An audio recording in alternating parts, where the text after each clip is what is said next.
Good morning mga katek. Marami nagtatanong sa atin kung kapag daw po ba naulan ay may harvest yung ating panel. Ito, bibidyohan ko. Malakas ang ulan ngayon. Pero meron siyang liwanag. Yan, kita nyo naman yung ulan. Malakas. So malalaman nyo ngayon kung nag-harvest ba yung ating panel kapag naulan. Pero may liwanag. Bali ang panel na yan ay 1.3 800 plus 400 yung nasa kabilang bubong 1.2 plus yung maliliit na yan 150 yung 1350. Dito na sinama yung yung Seraphim. Wala na yan, ano na lang yan, display na lang yan. Nag-harvest yan pero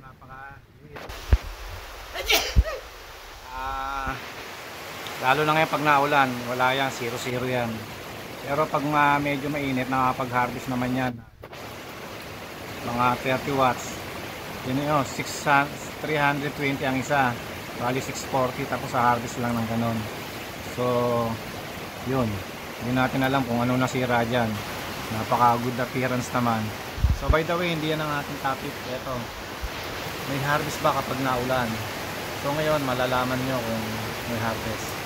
Pakita ko sa inyo yung ating watt meter. Yan yung ating computer na dadalhin sa detail.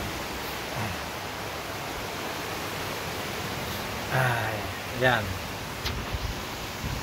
So, dyan yung na kahit naulan, meron pa rin namang harvest na konti. Basta may liwanag. So, yan ang galing panel.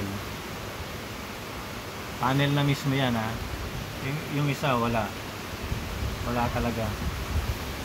Yung nga pala yung 150. Iwalay nga pala yung off-grid. Yung 150 saka yung 400 na nasa kabilang bubong.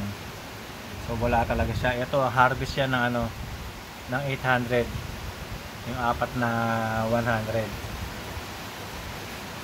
So ngayon, naalaman nyo na may harvest kahit naulan kung may liwanag. Pero kung wala, as in talagang madilim, tapos naulan, ay wala talagang harvest yun. Meron naman siya kahit konti. Yan. Galing yan. Galing na yan sa sa panel mismo.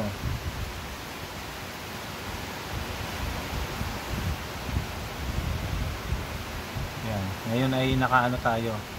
Naka-DU. Eto, nagkakarga yung ating packs sa mga battery. Ito nga pala yung harvest niya ng ating 6-in-1 watt meter. Kaya mataas yan kasi may tulong na yan ng battery. Kaya medyo mataas yan.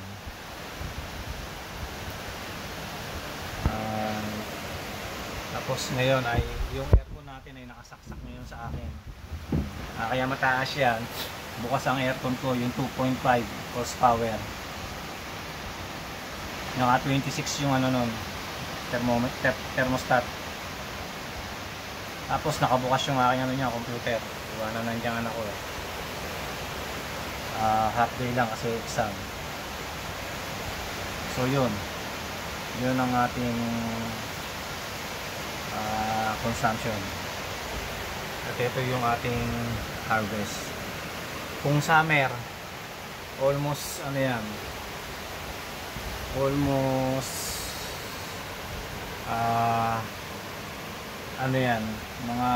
mga 180 grid tie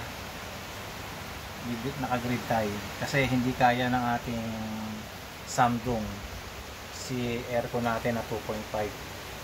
Mataas ang power surcharge. Mataas yun. Ang starting nun ay maabot sa 1.2 kilowatt. Pero kapag nakapag-running na yun, mababa na siya, mga nasa 600 Pag medyo na-reach niya na yung temperature ng room na 26, mag-aano na lang yan, magpapan, mas mababa na ang consumption niya.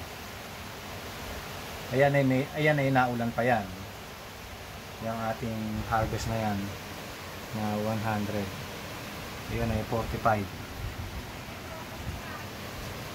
So yun lamang mga katek, pinakita ko lang sa inyo kung may harvest ba kapag naulan.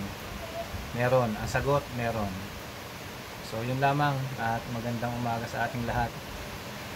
Walang harvest ngayon, bad. Okay, God bless us all.